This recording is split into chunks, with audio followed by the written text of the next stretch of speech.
Hi everyone, see this problem.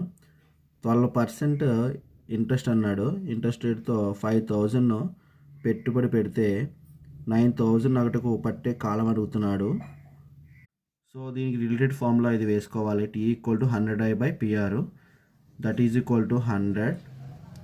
Interest ఎంత అంటే పెట్టుబడి ఎంత పెట్టాడు, 5,000 పెట్టాడు. సో మొత్తం ఎంత వచ్చింది, 9,000 ఇచ్చింది. సో మొత్తంలోంచి పెట్టుబడి తీసేస్తే ఇంట్రెస్ట్ అవుతుంది.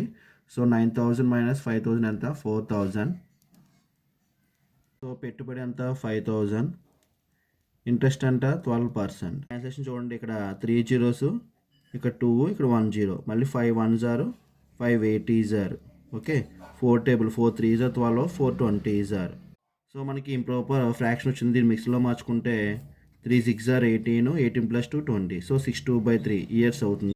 62/3 ఇయర్స్. ఆప్షన్ ఏమవుతుందని మనకి ఫస్ట్ ఆప్షన్ అనేది అవుతుంది.